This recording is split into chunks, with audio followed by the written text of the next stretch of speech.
नमस्कार। संस्कार civil service में आप सभी का हार्दिक अभिनंदन है।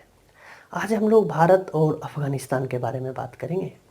अफ़गानिस्तान वही अफ़गानिस्तान है जिसने ब्रिटेन को, जिसने यूएसएसआर को, जिसने यूएसए को घुटने टेकने के लिए मजबूर किया। यही अफ़गानिस्तान है। अफ़गानिस्तान पे आप सोच रहे होंगे क्या वजह है कि विश्व के तमाम महाशक्तियों के द्वारा यहाँ पे अपना आधिपत्य स्थापित करने का प्रयास किया जा रहा है, अपना प्रेजेंस स्थापित करने के लिए प्रयास किया जा रहा है। तो इसका मतलब एक ये भी हो सकता है, कुछ लोग बोलते हैं या कुछ देशों का ऐसा मानना है कि अफ़गानिस्तान में जो गृह युद्ध चल रहा है उसको अफ़गानिस्तान में शांति स्थापना के लिए विश्व के तमाम देश कोशिश कर रहे हैं, लेकिन ऐसा नहीं है। अफ़गानिस्तान के बारे में देखेंगे तो अफ़गानिस्तान ऐसा एशिया का ऐसा पॉइंट है जहाँ से एशिया के हर एक क्षेत्र में आप जा सकते हैं। देखेंगे कि अफ़गानिस्तान से चीन के माध्यम से ईस्ट एशिया को जोड़ा जा सकता है, भारत पाकिस्तान के माध्यम से दक्षिण एशिया को जोड़ा जा सकता है, उसके बाद ऊपर सेंट्रल एशिया और खाड़ी देश अर्थात पश्चिम एशिया को भी अफ़गानिस्तान के माध्यम से कनेक्ट किया जा सकता है। अर्थात आप कह सकते हैं कि अफ़गानिस्तान में जितने भी महाशक्ति हैं वो चाहते हैं कि अफ़गानिस्तान में अपना प्रभाव स्थापित करके पूरे एशिया पे अपना निगरानी या अपना एशिया को प्रतिसंतुलित किया जा सके, एशिया को नियंत्रण में लाया जा सके। क्योंकि विशेषज्ञों का ऐसा मानना है कि 21वीं शताब्दी एशिया का होगा, तो एशिया पे नियंत्रण स्थापित करने के लिए जो बेस्ट जगह है यह अफ़गानिस्तान है। तो अफ़गानिस्तान में जो गृह युद्ध है, यह गृह युद्ध का जो परिणाम है यह महाशक्तियों का शक्ति संघर्ष का ही परिणाम है। अर्थात गृह युद्ध का जो परिणाम है यह परिणाम जो है महाशक्तियों का आपसी प्रतिद्वंद्विता का ही परिणाम है। यह नहीं है कि यह शांति स्थापना करने के लिए अपना आधिपत्य जमाना चाहते हैं, ऐसा बिल्कुल नहीं है। हम छोड़िए, हम देखते हैं कि अफ़गानिस्तान का जो ज्योग्राफिकल अफ़गानिस्तान का इतना अद्भुत लोकेशन है, तो इसमें इस दृष्टिकोण से भारत के लिए भी महत्वपूर्ण है। तो हम ये देख लें कि भारत और अफ़गानिस्तान के बीच का संबंध कैसा प्राचीन काल से था और वर्तमान में कैसा है, और जिस रूप में तालिबान के साथ जो वार्ता अभी संपन्न हुई है हाल ही में, यह कैसे शांति अफ़गानिस्तान में शांति स्थापना में मदद इससे मिलेगा और भारत के लिए, भारत के हितों के लिए कितना ये महत्वपूर्ण है और भारत इसके लिए क्या कर रहा है, ये सब हम इस लेक्चर में देखेंगे। सबसे पहले हम देखें भारत और अफ़गानिस्तान। अफ़गानिस्तान का अगर जनसंख्या देखें तो लगभग 3.8 करोड़ है, अर्थात 4 करोड़ कह सकते हैं। इसमें जो ये अफ़गानिस्तान निर्जातीय समूह बहुत सारे इसमें हैं, जैसे पश्तून सबसे ज़्यादा इसमें है, ताजिक लगभग इसमें 27% है, पश्तून 42% है, हजारा 8% है, उज़्बेक 9% है, बलूच, तुर्कमेन ये सब हैं, लगभग 14% ये सब हैं। अर्थात आप कह सकते हैं कि अफ़गानिस्तान में निर्जातीय संघर्ष भी चल रहा है, और निर्जातीय संघर्ष का जो मूल कारण है कि अफ़गानिस्तान अभी भी कबायली समाज है, इस वजह से भी एक निर्जातीय संघर्ष का एक मूल कारण गृह युद्ध में है। और इस निर्जातीय संघर्ष को और ये महाशक्ति अपना हित के अनुरूप इसको और बढ़ावा देते हैं और अपना हित साधन करते हैं। तो इसको हम साइड रखते हुए अफ़गानिस्तान का संबंध को हम देखेंगे। अफ़गानिस्तान का संबंध जो भारत के साथ जो संबंध है यह सिंधु घाटी सभ्यता से ही है। सिंधु घाटी सभ्यता का एक जगह है सोरतुगई, अभी जो खुदाई हुआ है उसमें एक जगह का उत्खनन हुआ है सोरतुगई। ये जगह है बदख्शान प्रांत में है, यह अफ़गानिस्तान में है, जो दिखाता है कि भारत का संबंध सिंधु घाटी सभ्यता से ही है। महाभारत के समय से देखें तो गंधार राज्य हमारा मित्र था। गंधार मतलब धृतराष्ट्र, महाराज धृतराष्ट्र थे, उनकी जो पत्नी गंधारी थी।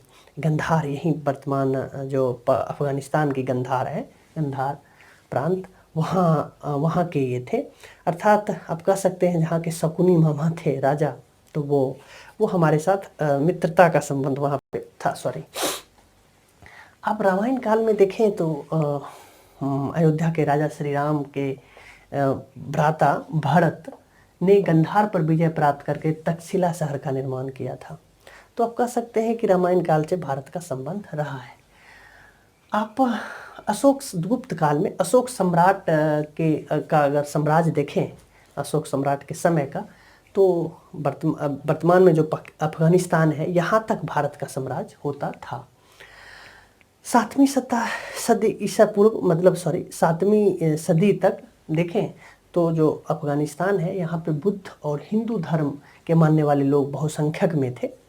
लेकिन जब से इस्लाम का उदय हुआ तो ये जो अफगानिस्तान का इलाका है, इसको इस्लामिक राष्ट्र के रूप में परिवर्तित कर दिया गया। मध्यकाल में देखेंगे अनेक अफगानों का आक्रमण भारत पे देखा गया, और ब्रिटिश काल में देखेंगे कि ब्रिटिश ने 3 अफगान के साथ युद्ध लड़ा। हालांकि ब्रिटिश को हार का ही सामना करना पड़ा। इसी युद्ध के क्रम में 1893 में ब्रिटिश भारत और अफगानिस्तान के बीच डुरंड रेखा का निर्धारण किया गया। डुरंड रेखा, जो डुरंड लाइन जो है, यही डुरंड लाइन वर्तमान में अफगानिस्तान और पाकिस्तान के बीच का जो सीमा रेखा का निर्धारण करता है। हालांकि ये डुरंड लाइन पे अभी भी अफगानिस्तान का इतराज़ है, और अफगानिस्तान चाहता है कि डुरंड लाइन का फिर से निर्धारण किया जाए, क्योंकि ब्रिटिश जो थे, यह अपने हित के लिए, आपको पता ही है, डिवाइड एंड रूल के अकॉर्डिंग ये चलते थे। तो ये डुरंड रेखा का जो निर्धारण किया था, इन्होंने जो निर्जातीय, जो वहाँ के जो निर्जातीय समूह थे, उनको विभाजित कर दिया था। तो अफगानिस्तान का मानना है कि जैसे यहाँ पश्तून है, मान लीजिए यहाँ पश्तून, तो ये आधे आधे से इधर, आधा पश्तून अफगानिस्तान में है, आधा पाकिस्तान में है, आधा बलूच उधर है, आधा इधर है। तो इस दृष्टिकोण से अफगानिस्तान मानता है, जो इस रेखा को हम नहीं मानते हैं। और दूसरा तर्क ये भी देता है कि हमारा जो निर्धारण हुआ था सीमा रेखा का, यह ब्रिटिश भारत और हमारे साथ अफगानिस्तान के साथ हुआ था। लेकिन ब्रिटिश भारत का जो उत्तराधिकारी है, ये वर्तमान भारत है, हिंदुस्तान है। पाकिस्तान तो एक नया राज्य है, तो पाकिस्तान के साथ हमारा सीमा निर्धारण हुआ नहीं था। इसीलिए हम डुरंड लाइन का निर्धारण पुनः करना चाहते हैं, और पाकिस्तान चाहता है कि इसका निर्धारण फिर से ना हो। तो सीमा विवाद पाकिस्तान अफगानिस्तान का डुरंड रेखा से संबंधित, लाइन से संबंधित है, जो बार बार सामने आता है। इसीलिए अफगानिस्तान में पाकिस्तान अपना प्रेजेंस स्थापित करना चाहता है, ताकि डुरंड लाइन को का पुनर्निर्धारण को की जो संभावना है, उसको ख़त्म किया जा सके।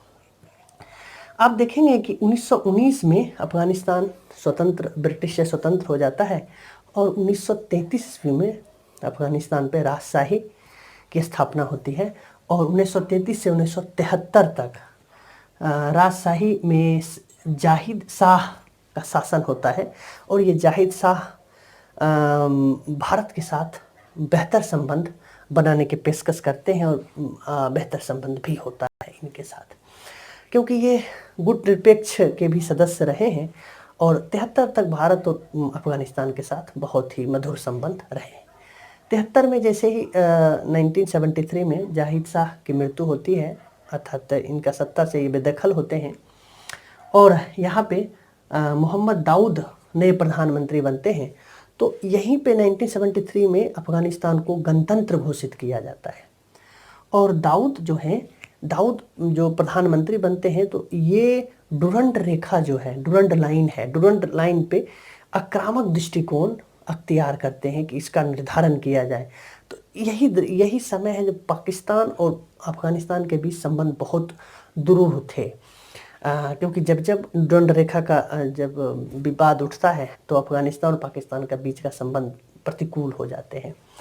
और भारत का संबंध 78 तक ठीक ही था। 78 में क्या होता है कि जो मार्क्सवादी नेता होते हैं अफगानिस्तान के, ये होते हैं मोहम्मद नूर तराकी। नाम से कोई मतलब नहीं है, आप बस कॉन्सेप्ट समझिए। मार्क्सवादी नेता क्या होते हैं, ये दाऊद को सत्ता से बेदखल करके सत्ता हासिल कर लेते हैं, और ये मार्क्सवादी होते हैं। और वही वक्त होता है जब जब शीत युद्ध होता है और शीत युद्ध में ये यूएसएसआर खेमे के होते हैं और जो पाकिस्तान होता है इसके पड़ोसी, अफ़गानिस्तान का पड़ोसी ये यूएसए खेमे का होता है। तो पाकिस्तान और यूएसए के द्वारा मार्क्सवादी शासन को अस्थिर करने का प्रयास किया जाता है, अर्थात ये जो निर्जातीय समुदाय है इनको उत्तेजित करके, इनको बहका के कोशिश किया जाता है अस्थिर करने का।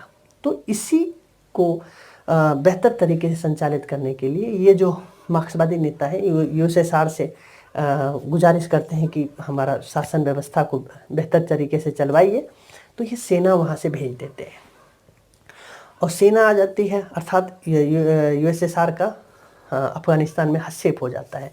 इस हस्तक्षेप का भारत विरोध नहीं करता है क्योंकि यूएसएसआर के साथ संबंध बेहतर होता है और अफ़गानिस्तान भी एक परंपरागत मित्र होता है, इसीलिए इसका विरोध भारत के द्वारा नहीं किया जाता। लेकिन अफ़गानिस्तान इसका विरोध करता है, पाकिस्तान इसका विरोध करता है और इसको प्रतिसंतुलित करने के लिए यूएसए ने पाकिस्तान का प्रयोग करता है। पाकिस्तान को आर्थिक सहायता और हथियार मुहैया कराया जाता है और ये हथियार और आर्थिक सहायता के माध्यम से जो अफ़गानिस्तान के जो मुजाहिदीन थे, वो मुजाहिदीनों को ट्रेंड किया जाता है और ट्रेंड करके यूएसएसआर सेना के खिलाफ गुरिल्ला युद्ध में शामिल किया जाता है ताकि यूएसएसआर का सेना यहाँ पे असफल हो। और 10 साल के बाद ये असफल हो जाते हैं। ये वापस जिनेवा संधि 1988 के माध्यम से जिनेवा संधि होता है और इसके माध्यम से ये वापस अफ़गानिस्तान यूएसएसआर की सेना वापस यूएसएसआर चली जाती है, मतलब अफ़गानिस्तान इनको छोड़ना पड़ता है, चली जाती है। तो अब यहाँ से जो 78 से जो गृह युद्ध प्रारंभ होता है ये वर्तमान तक है।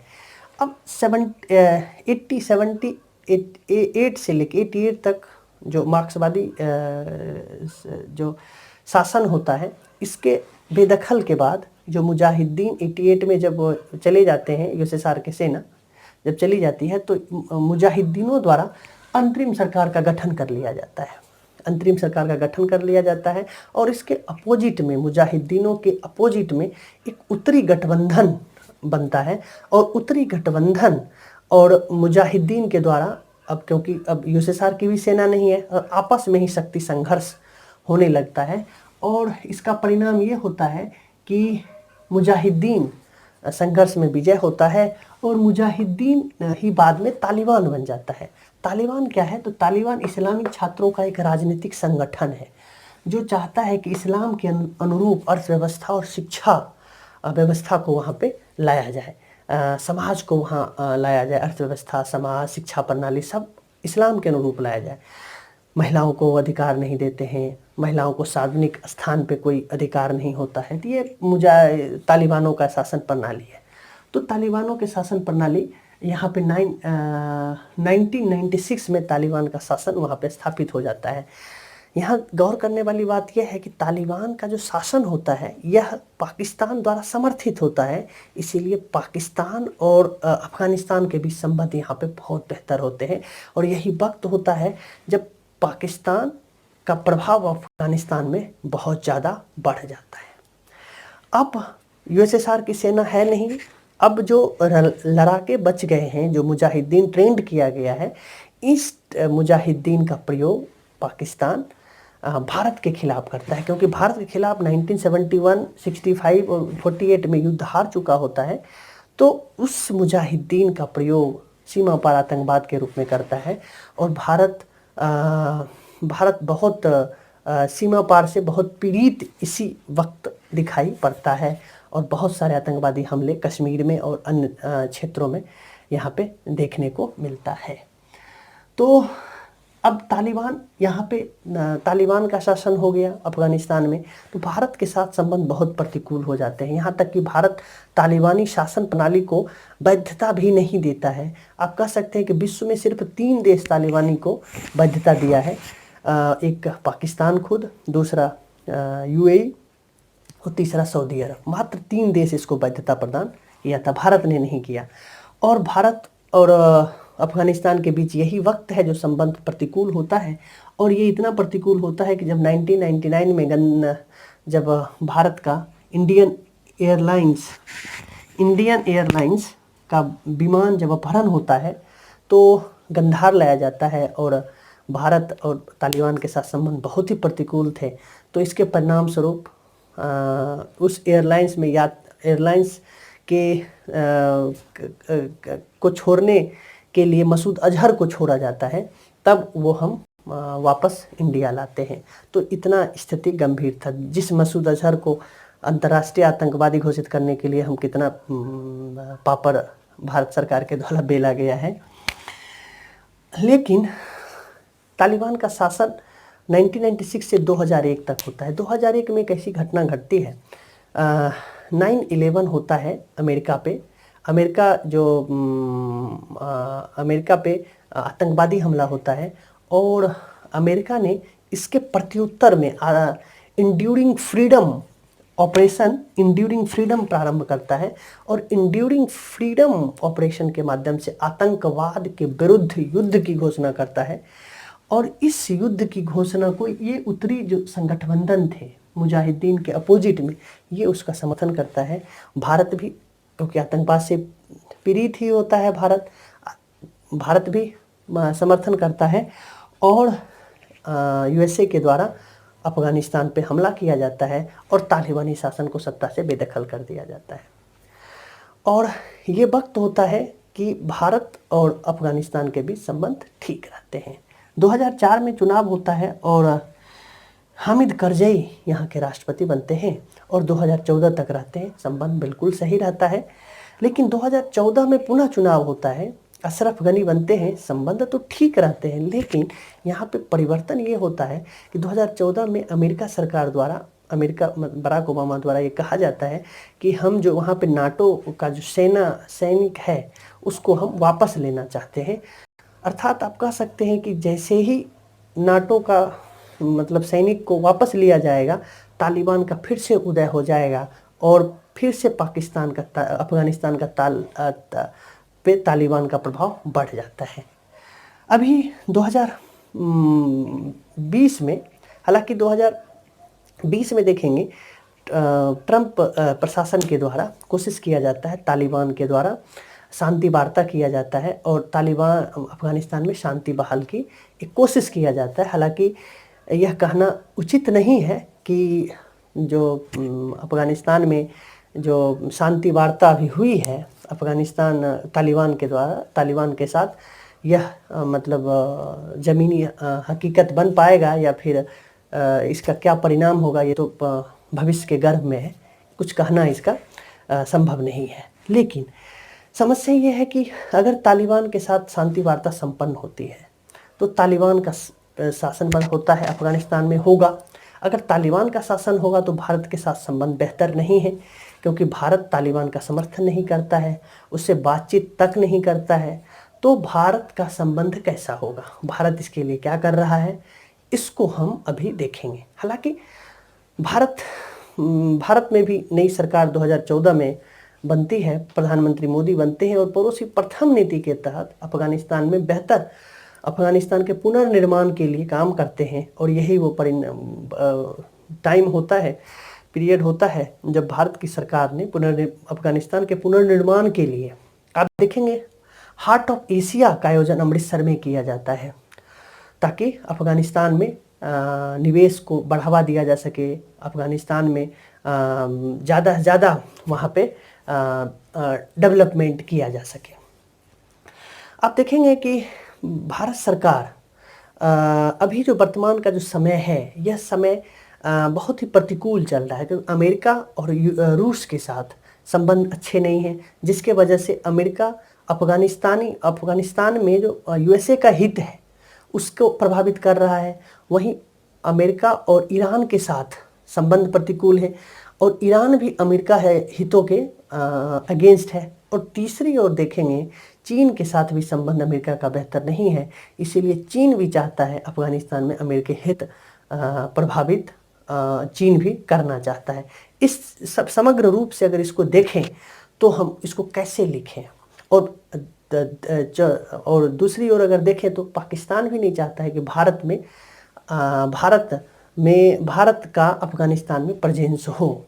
तो इस सारे दृष्टिकोण से अगर आप देखें तो आप उसको एक पैराग्राफ में अगर आपको लिखना हो तो इस रूप में लिख सकते हैं कि अफगानिस्तान महाशक्तियों के शक्ति संघर्ष से प्रभावित रहा है और वर्तमान में पाकिस्तान अफगानिस्तान का प्रयोग स्ट्रेटेजिक डेप्थ के रूप में करता है। वहीं अमेरिका अपनी सैनिक को अफगानिस्तान से हटाना चाहता है और साथ ही पाकिस्तान अफगानिस्तान में भारत के उपस्थिति का विरोधी है। भारत जो पाकिस्तान जो है अफगानिस्तान में भारत की उपस्थिति का विरोधी है और अमेरिका और ईरान के बीच जिस रूप में बढ़ते तनाव के कारण ईरान अफगानिस्तान में अमेरिकी हितों का विरोधी है। वहीं रूस और अमेरिका के बीच तनाव के कारण रूस भी अफगानिस्तान में अमेरिकी हितों के खिलाफ है। तो ये पूरा ऐसा सिचुएशन बन गया है कि एक अंतर्द्वंद एक बहुत ही दुरूह परिस्थिति यहाँ पे आ गया है भारत के लिए। अब हम सबसे पहले देखेंगे कि अफगानिस्तान में पाकिस्तान का क्या इंटरेस्ट है। हमें तो मेन यूएसए का नहीं देखना है, रसिया का नहीं देखना है। हम जो अपने पूरे लेक्चर में देखेंगे पाकिस्तान का क्या इंटरेस्ट है, चीन का क्या इंटरेस्ट है और भारत क्या कर रहा है इसके लिए।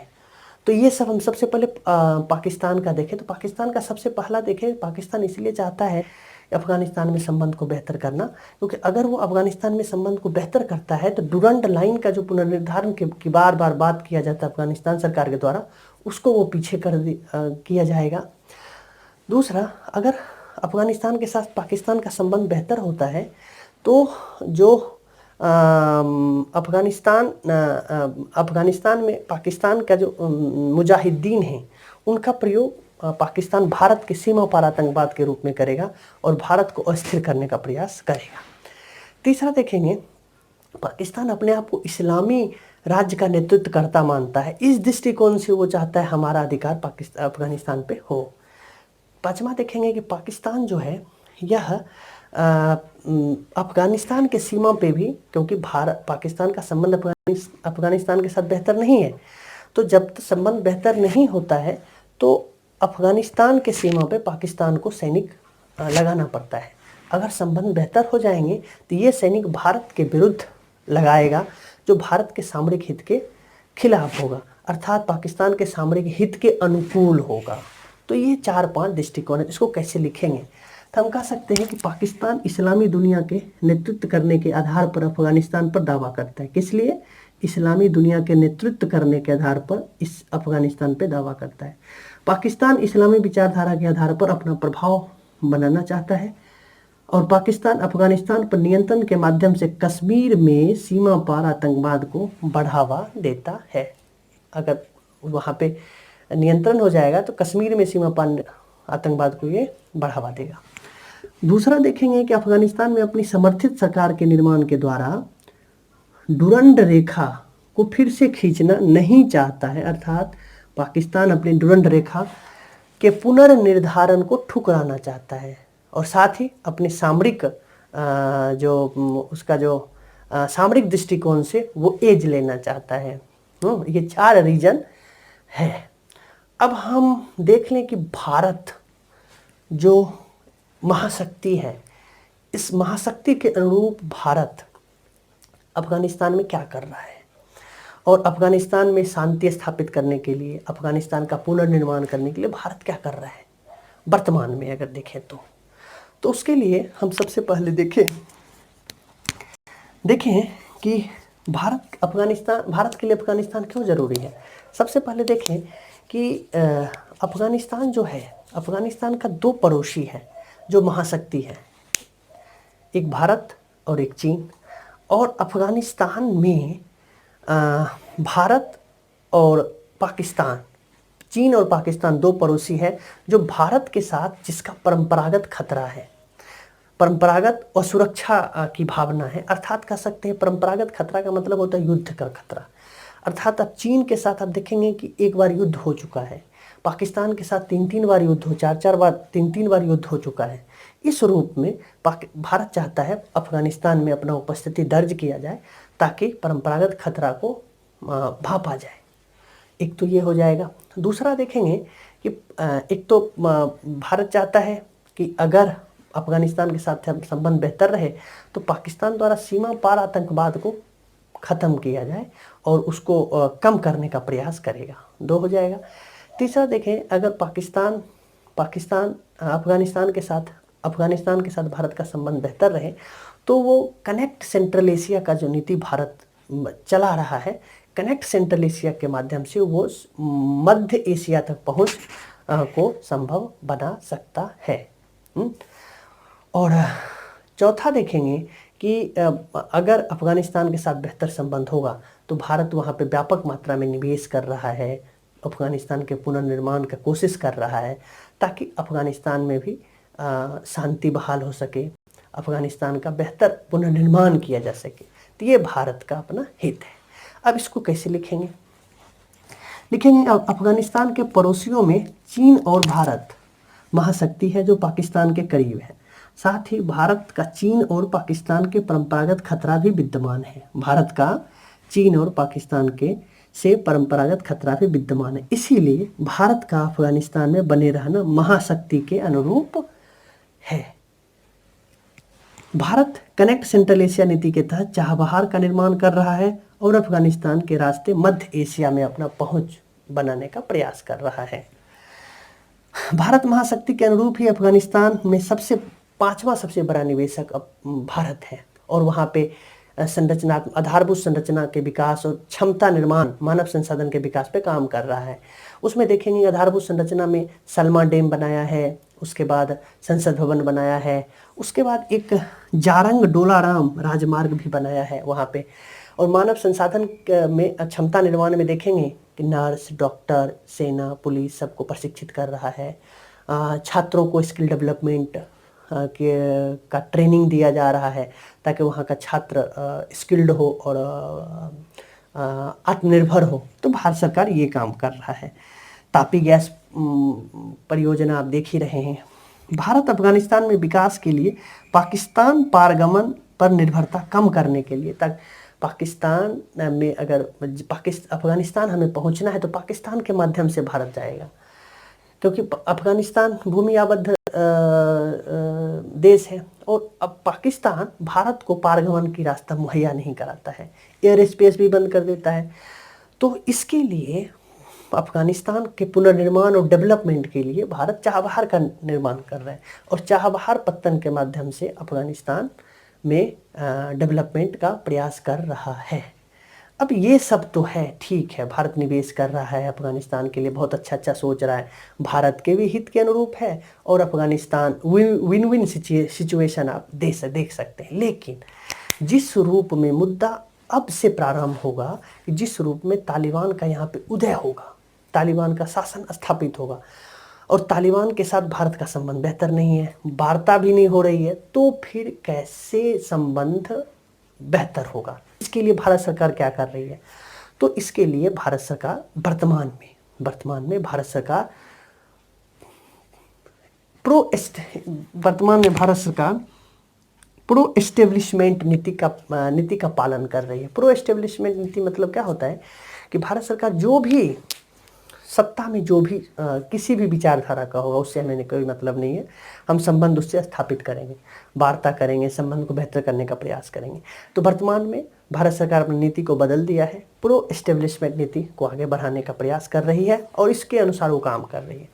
दूसरा, भारत सरकार विविधतागामी विदेश नीति, डाइवर्सिफाई फॉरेन पॉलिसी के माध्यम से सऊदी अरब, ईरान और यूएई के साथ बेहतर संबंध को आगे बढ़ा रहा है और इन तीनों देश के साथ संबंध बेहतर करके अफगानिस्तान के डेवलपमेंट के लिए काम कर रहा है। क्योंकि आपको पता होगा कि जब तालिबानी शासन का आरंभ हुआ था 1996 में, तो 3 देश में 2 देश यूएई और सऊदी अरब था। तो भारत उस समय न सऊदी अरब के साथ बेहतर संबंध था, न यूएई के साथ संबंध था। तो अब भारत सरकार क्या कर रही है? अपने डाइवर्सिफाई फॉरेन पॉलिसी के माध्यम से यूएई, सऊदी अरब, ईरान के साथ भी संबंध बेहतर करने का प्रयास कर रही है और अफगानिस्तान के विकास और शांति में योगदान देने का प्रयास कर रही है, जो महाशक्ति के अनुरूप है। तो इस रूप में आप ये देखें। और अभी नेक्स्ट जो अभी बचा हुआ है उसमें तालिबान शांति वार्ता भारत का आर्थिक संबंध कैसा है अफगानिस्तान का। ये सब हम और जो कुछ कुछ टॉपिक बच जाएंगे उसको हम कोशिश करेंगे, सामरिक संबंध कैसा है क्या है, अभी नेक्स्ट लेक्चर में हम यहाँ पे देने का प्रयास करेंगे। इस रूप में आपने देखा कि भारत और अफगानिस्तान के बीच का जो संबंध है वह कैसे अप्स एंड डाउन रहा है, और वर्तमान सिचुएशन के अनुरूप जिस रूप में तालिबान के साथ शांति वार्ता अमेरिका ने करवाई है, तो इसके बाद अगर ये शांति वार्ता सफल होता है तो भारत का क्या स्ट्रेटजी है वो आपने देखा, और भारत अभी तक कितना काम किया है वो आपने देखा।